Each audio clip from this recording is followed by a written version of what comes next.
Long drive, high and deep to left, and that one is gone. All right, everyone, welcome to the NL Jibber Jabber podcast, or whatever we're gonna end up calling this. My name is Ben Anderson.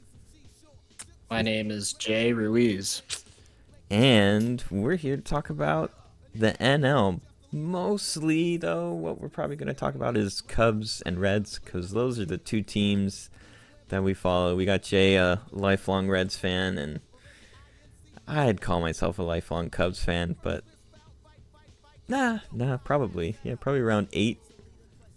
So, where are we playing today? I don't know. Whatever. Yeah. Let's do Coors Field. Not because All right. I can hit decent at Coors Field, but because I just went there and it's a beautiful baseball park. If you ever get the chance to go to Coors Field, you should do it. Very pretty. All right. So, this is a podcast where we talk about Cubs, Reds, and what else is happening around the NL while we play MLB The Show. So, A game that we are both not very good at. You're better at it than I am, but I suck at this. I mean, I just have, I don't know, I'll call myself I have better luck. So, to start off, we just got done with the trade deadline, and Cubs made a couple of moves that so far have been working out pretty well. We'll talk a little bit more about that later. The Reds made one minuscule move that looked really good up until today. But today it looks really freaking bad. We're gonna go into that.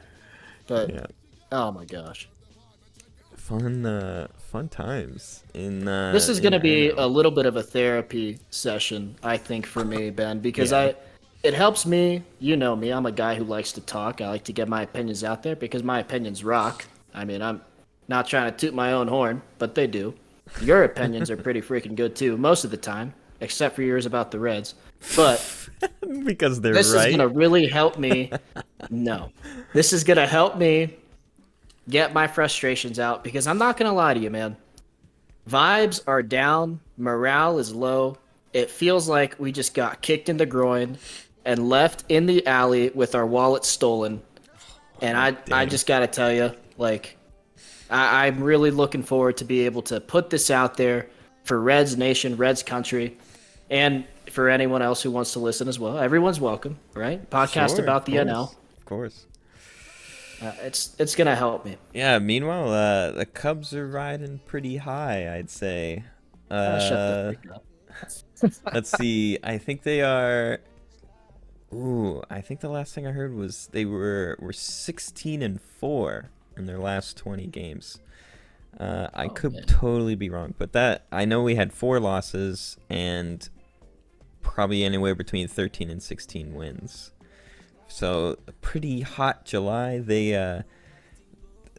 I'm sure most people have at least heard, or like know what is going on with the Cubs. Where at the beginning of July it was like, wow, they're pretty far back in the wild card race, even further back in the division race. I think we were like 7.5 games back, maybe even 10. I was counting them out. I'm just gonna come out and say I was counting them out. I think most people were, to be honest. I mean, Cubs fans were. I'd say we were on the edge. Definitely scrolling through Cubs Twitter. You had the people that were like, "Ah, man, it's time to sell," and other people like, "This team is good enough. We should be winning. We should be buying and making better adjustments. Making the team better." Oh, look at that! Someone's already got that 99 Cody Bellinger. That's nuts, man. Some people play this game way too much. Anyway, keep going. So let's see. Let's talk about that. So what the Cubs were back and forth on whether they should sell or buy. I listened to a couple of interviews of Jed Hoyer, the president of baseball operations over there, and he said up until basically the White Sox series, they were laying a foundation to sell. Wow. And when the Cubs came back to win that second game from the White Sox, that's when he said, okay, this team really likes each other. We should really keep this group together. And they started looking into buy-in. So who did they get? The first person they got was Jeimer Candelario from the Nationals, who in the first 2 games with the Reds, I said the Reds. Yeah, Anyway, the first 2 games with the Cubs, he went 8 for 9 with, I want to say 2 doubles. It was just like, it just seemed like he wanted to get on base, and so that's what he did. And that absolutely energized the Cubs. Just absolutely lit their fire. And the past week, they went up against the Braves. They took 2 out of 3 from the Braves. They, crazy enough, took 3 out of 4 from Cincinnati. oh my gosh. That was right at the trade deadline. And the Cardinals came to town as well. I think that's what was actually at the trade deadline, was the Cardinals. They took 3 out of 4 from the Cardinals as well. So they made a storming comeback to where they are 1.5 games back right now from the division, tied for the wild card with the Reds. I feel like we got to talk about the resurgence of one Cody Bellinger, who, as much as it, I mean, again, another guy who was kind of a cast-off from the Dodgers, right? Everyone knows this, but really has found new life with the Baby Bears in Chicago. And when that guy steps up, I mean, I know for a fact that when he was up at the plate against the Reds, I was not ever happy to see him.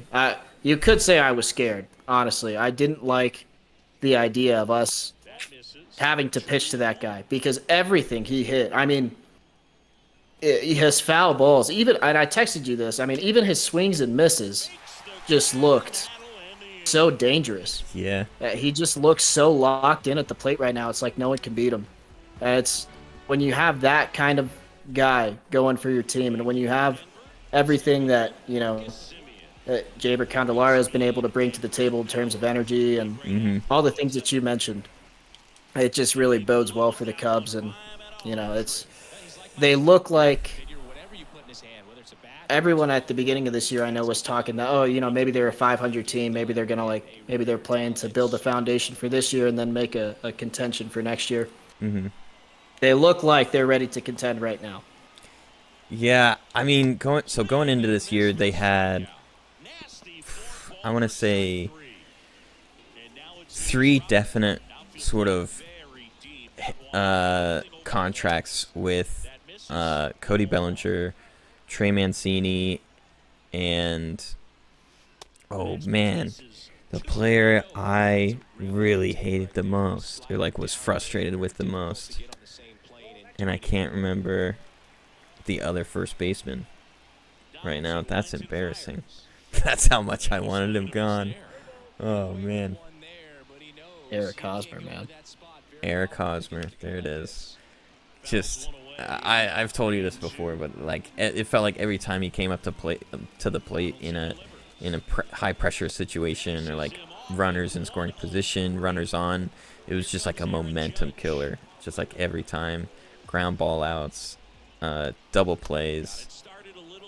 So that was my reasoning of I wanted Hosmer gone first. And so of those sort of 3 guys that the Cubs took a chance at, Cody Bellinger is definitely Cody Bellinger is definitely the one that worked out for the best, right? And in my opinion, I guess if you got 3 guys that you're taking chances on and one of them works out, that's pretty good in my book. I agree. I don't want to look too far into the future, right? Because the Cubs really just need to focus on now. What they have now is probably going to be good enough to win the Central. I mean, if they continue at the pace that they're on, I don't see how they don't win the Central, to be honest. But looking to next year a little bit, because it is important to kind of plan ahead. What do you think? I mean, do you see Cody Bellinger potentially like signing long term with them, or where are you at on that? I mean, it's definitely a possibility. Like, obviously, I'm not in his head. I don't know where he's at career-wise for like what he's looking for.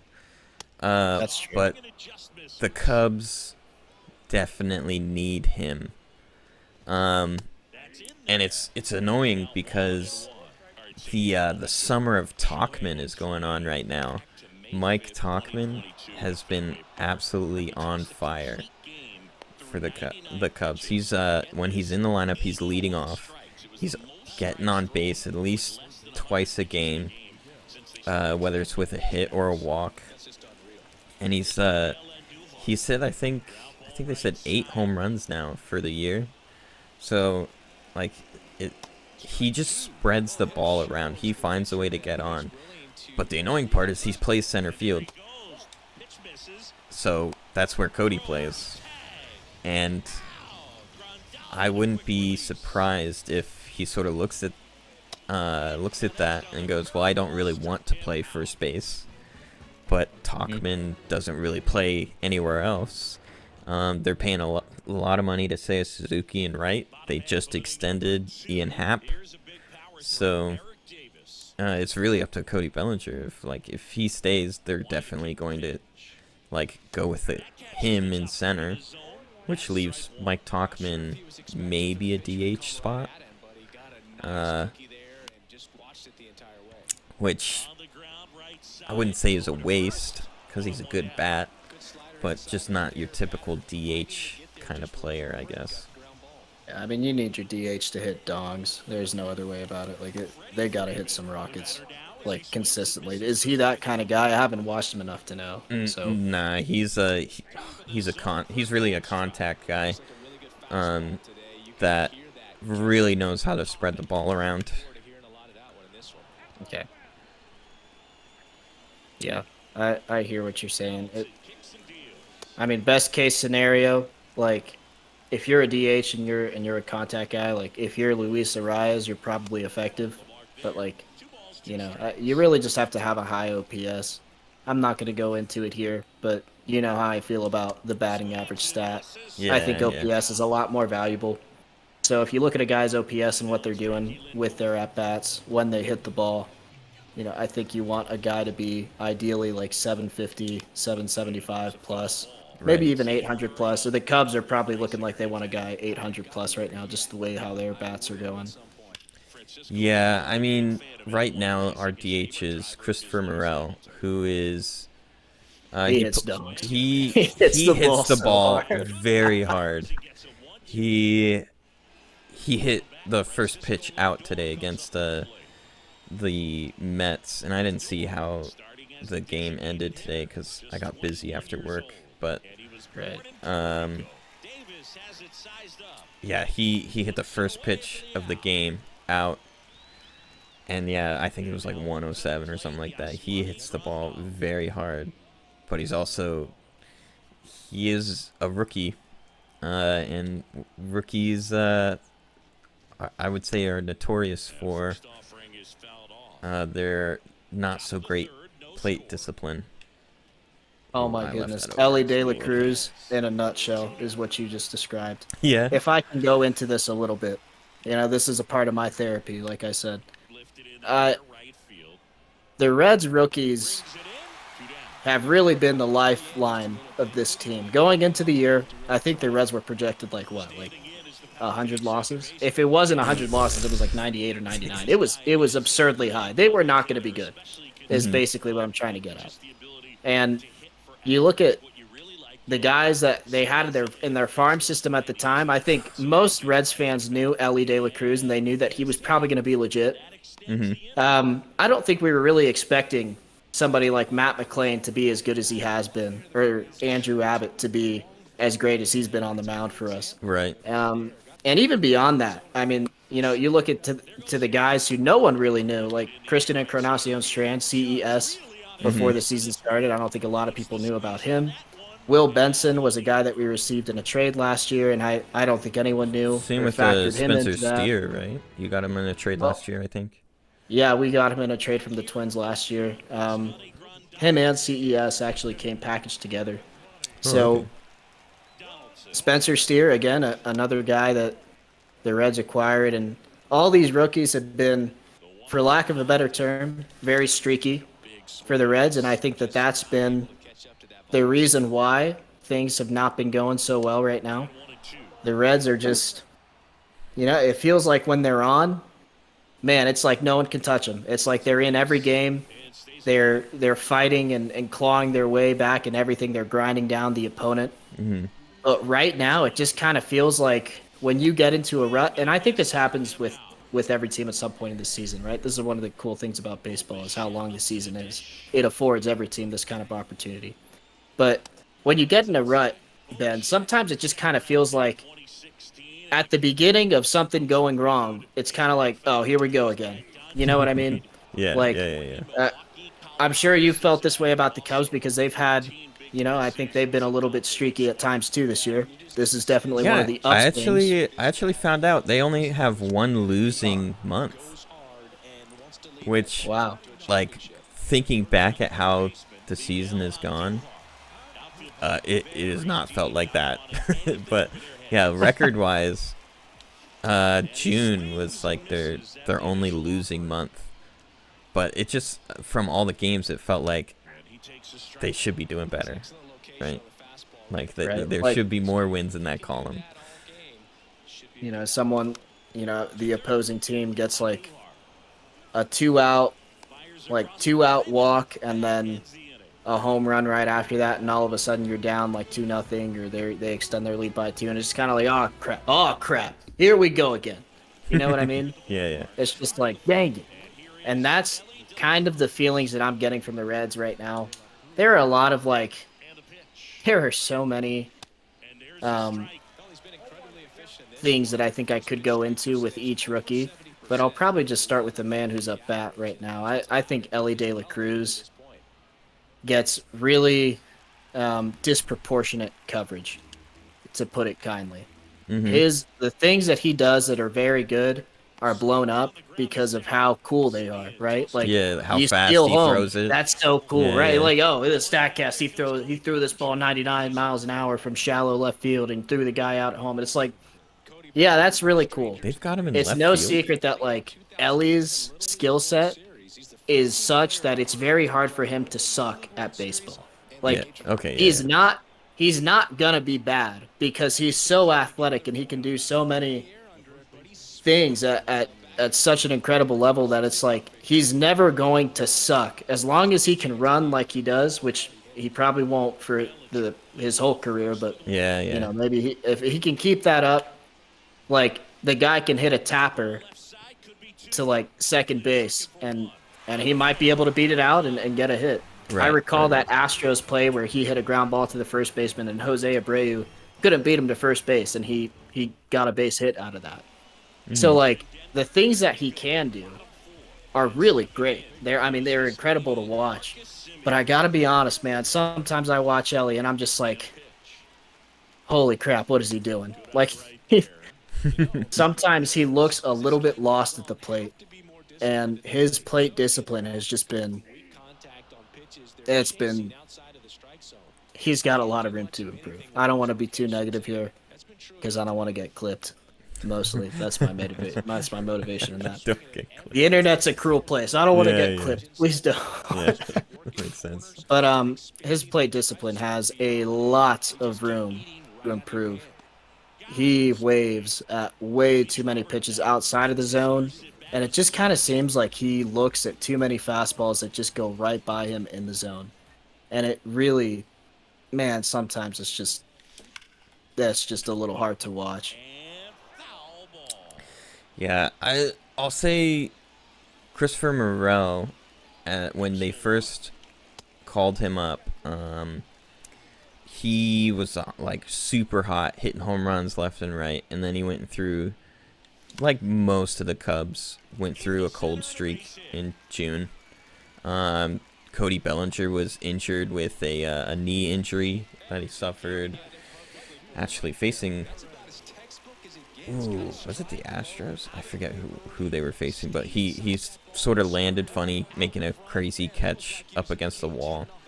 So then he was out for a month, and Morel got cold. Just about everyone got cold, and now looking at Morel in August, these past few games, his walks are definitely up.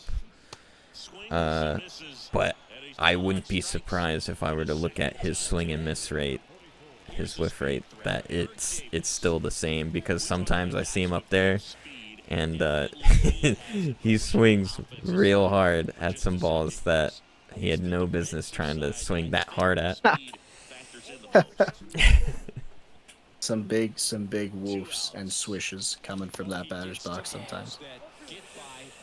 Yeah, it's a part of, like, I don't know if this is how it's always been with baseball, but it just kind of feels like, at least right now, the younger players, like the younger prospects, especially the elite ones, the ones who just have like electric stuff, like whether it's in the batter's box or on the pitching mound, guys that can throw like 100 plus, or guys that can hit balls like 110 plus consistently.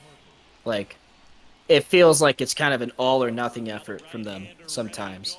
And I just, like, man, sometimes watching guys, I'll throw Andrew Abbott out there again because I'm most familiar with the Reds. So that's my bias in this. But like a guy like Andrew Abbott or a Matt McClain, a guy who doesn't necessarily jump out on StatCast or do the most flashy things or the coolest things, but they're just kind of rocks. You know what I mean? They're just models of consistency. Yeah. I guess we could, because I know I've been watching Ke'Bryan Hayes over at the Pirates for a while. He, I think, has sort of settled into a pretty consistent role of like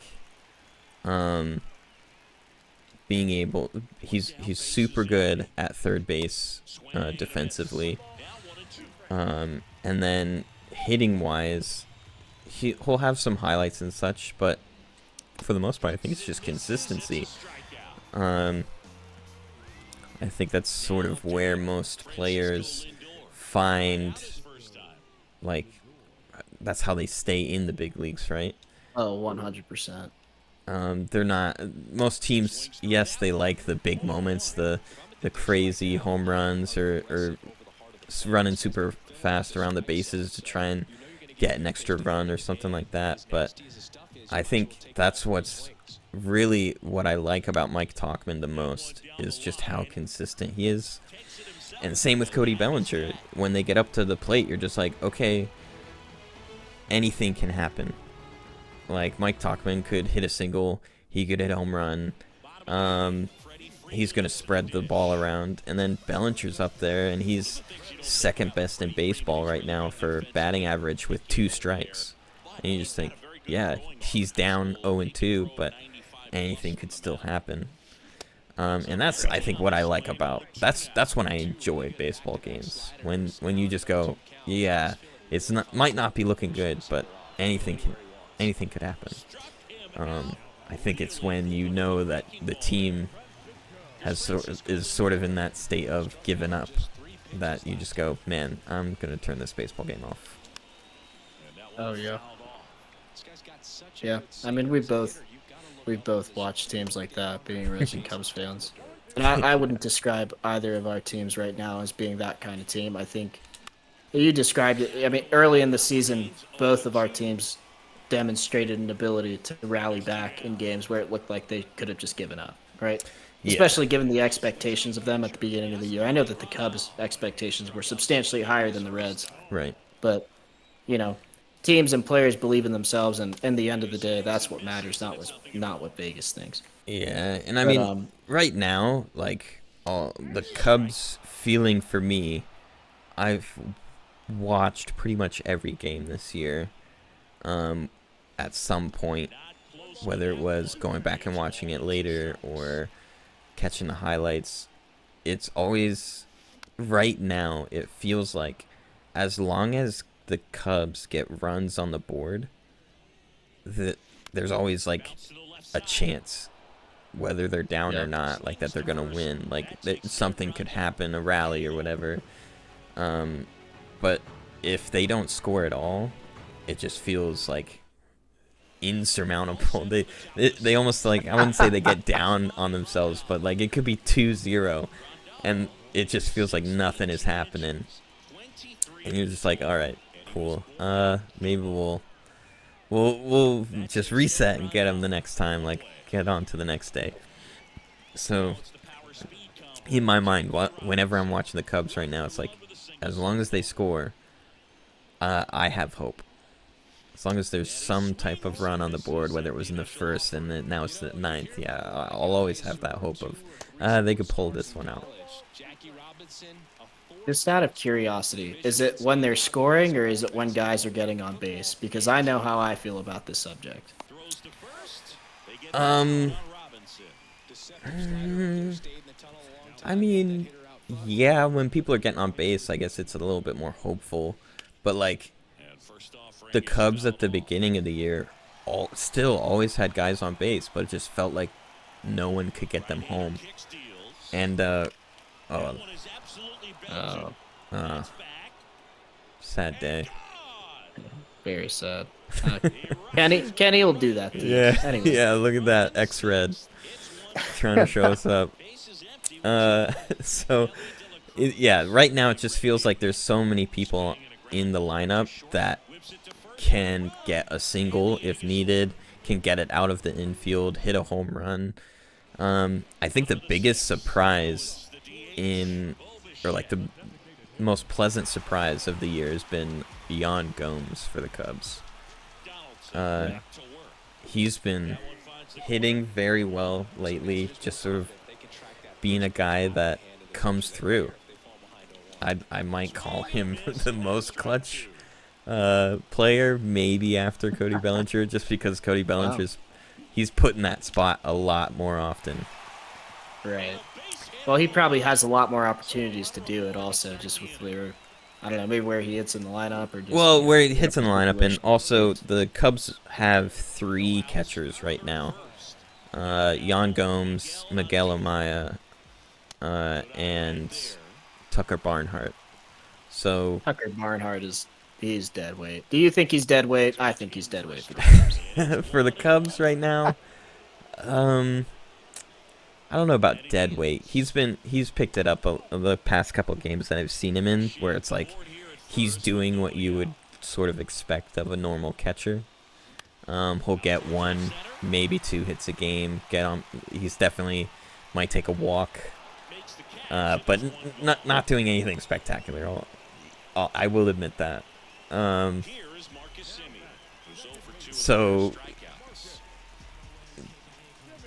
with Yan Gomes, it's just like he gets up to the plate, and he got a new nickname this year of Gas Money, because that's what he does. He'll get you home. Did I get it? I think you did. Let's go, Marcus Semien, back on top. So yeah, Yan Gomes, Gas Money. You can actually spell Gas Money with Yan Gomes, like if you rearrange all the letters. So that's where that's one fun fact about his nickname. But it came because it's just that little bit of enough to get you home, put enough money in the car, in the tank for gas money type of thing, where it's nothing spectacular, but in the moment it's all you need type of thing. That's what Yan Gomes has been this year. Dude, how do people come up with that crap? Gas Money. How does someone look at the name Yan Gomes and been like, and just gas money? Yeah, that's what he is. I don't know. Isn't he from Brazil? He is. Yes. Dude, how did he find baseball? Now I don't want to turn this into Yan Gomes like 101, but yeah, I don't know. It's funny. I thought that was gonna be a curve. You've been tearing it up. I don't know if, you know, this is mostly about talking and not about. Thank goodness it's not about gameplay. About Because if it was, gameplay. I'd be screwed. But you've been perfecting a couple of these. So Yeah, I mean, I've been playing a lot more lately, trying to get you've been in the lab grinding. trying to get those cards, but I haven't been playing much like online, so I was a little worried about that. Let's talk about the trade deadline. I know we sort of touched a little bit on it. I guess we'll get Hater up and I can talk about the Reds trade deadline a little bit. The Reds traded Joe Boyle to the Athletics for Sam Moll. Sam Moll, a lefty specialist, really, really elite stuff against left-handed pitchers, and not really known to be elite or necessarily even good against right-handed hitters. He's struggled in the past. He's kind of an older guy. I don't think a lot of people, when you were to see his age, would predict how many years he's actually played in the MLB. But he's got about 4 years of contract control under the Reds right now. So, you know, Sam Moll has been really good. He's been really good for the Reds up until today. But today, he let off a game-tying 3-run home run against the Marlins. And that was the worst. That was the worst. That was the pits. Did not like it at all. I was deep in the depths of despair at work after that. Yes, I watched the game at work. Because when you're a big fan of the team, that's what you do. So, Sam Moll's been good. I'm not going to put this one little blip on his record so far with the team as how I feel about him collectively, but he's been pretty good. Honestly, I feel like the Reds should have done more at the trade deadline, and we saw this in the series against the Cubs. I don't know how many people who saw this podcast watched that series or heard about what had happened. Right. But the Reds got lit up. They got lit up, and Luke Maile was run out there 2 days in a row. Luke Maile is a catcher who has no business ever pitching. But he had to, and I told you about this in a talk that we had. Like it wasn't one of those situations where we're putting a position player in because it's fun. We're having fun, and that's what this is about. Like no, that's not what it was. It wasn't fun. Like there was no part about it from the Reds' perspective that felt fun. And you can go back and see the broadcast. There wasn't like any like laughing or joking or like any of that. Like it was out of necessity. Because the bullpen was so torched or gassed or whatever word you want to use. The bullpen was so fried, so overused that we didn't have a choice but to put him in. Because in order to be competitive the next day, somewhat competitive at least, like we had to kind of preserve what little we had. So I think about that, and I was talking to my wife about this. We were on a drive back from Colorado, and I was telling her like, I just feel like the Reds needed to do more at the trade deadline because they needed to help their guys out, and they just didn't.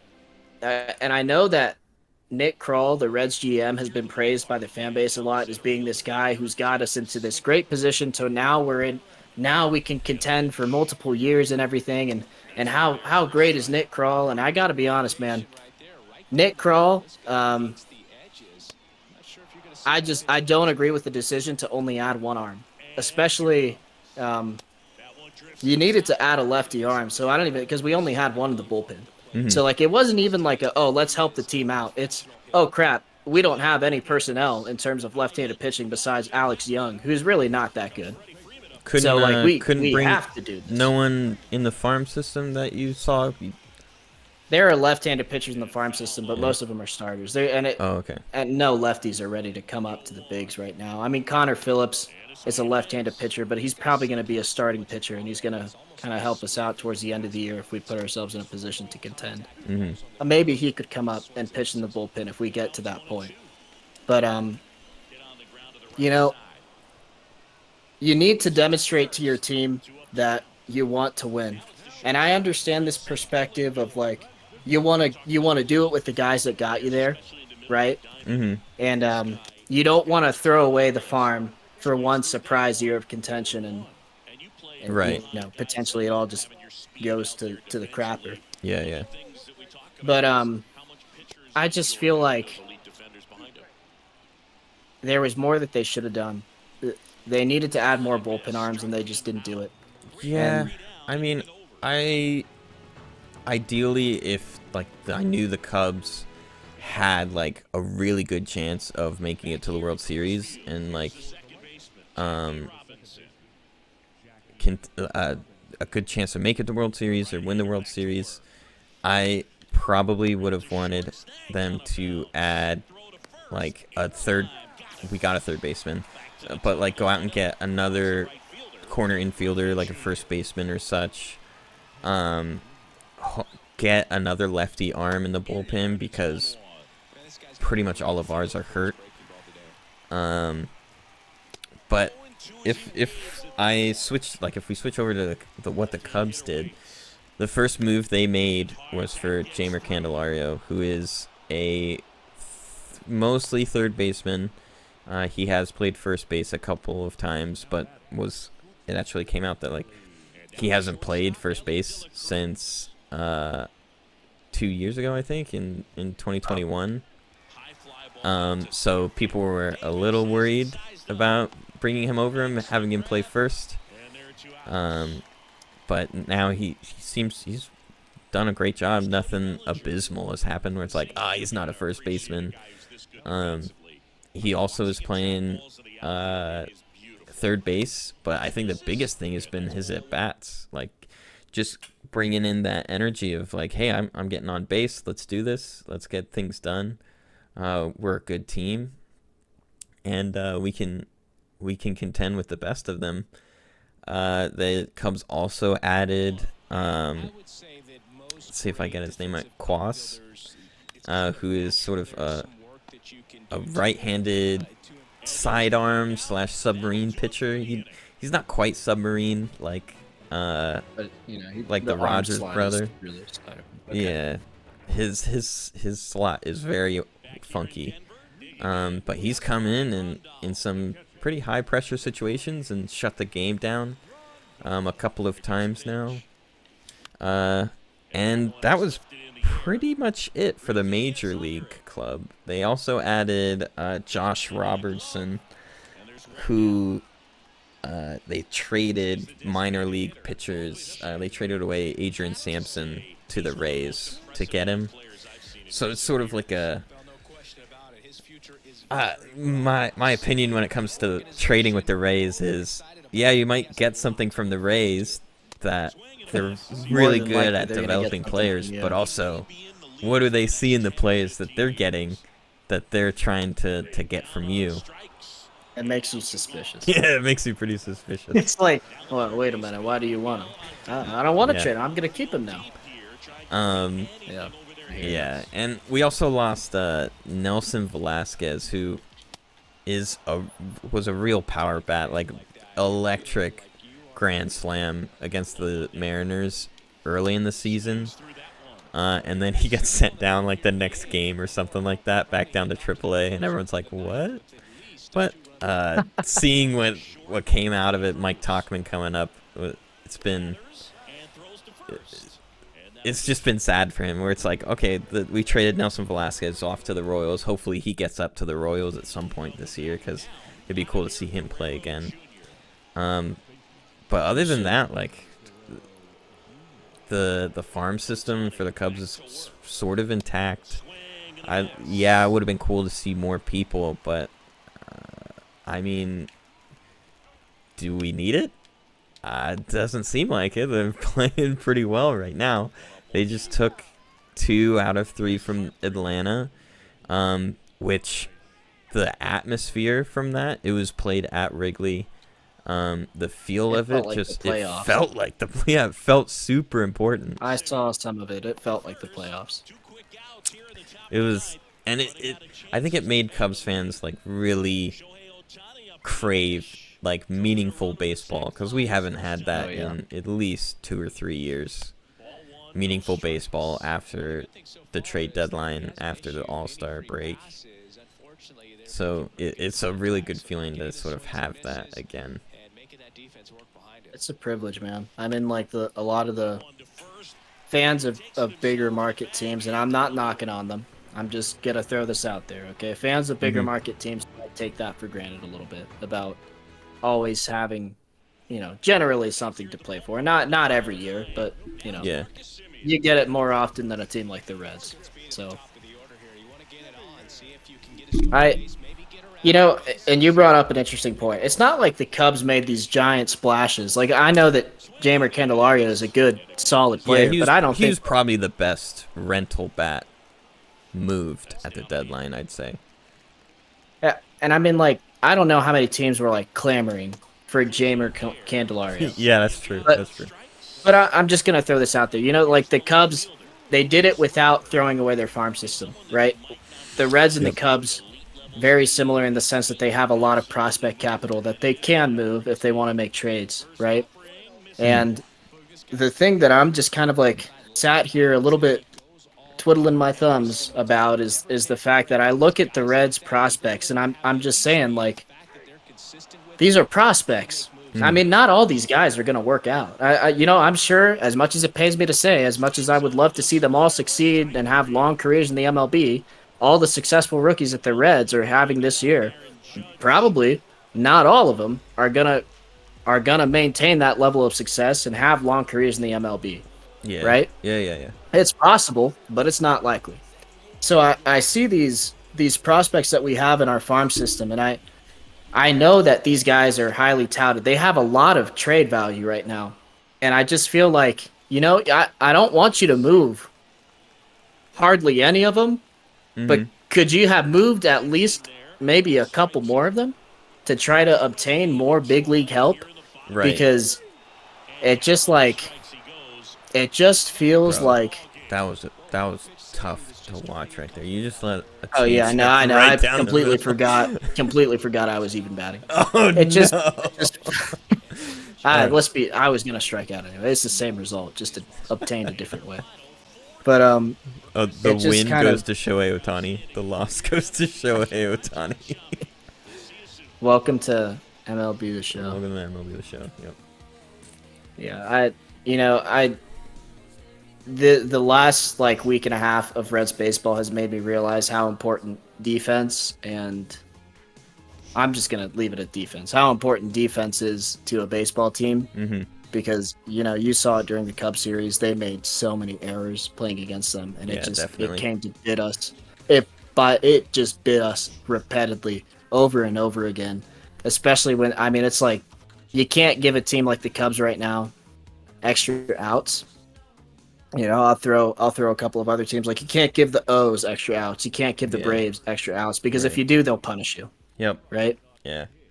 And, the Reds got punished by a couple of teams this week, but mainly they did. Mainly the Cubs. Absolutely just, man, they did something to the psyche of this fan base and this team, because I'm still trying to get over it, I think. So we've broke the Cardinals. We've broken the Reds.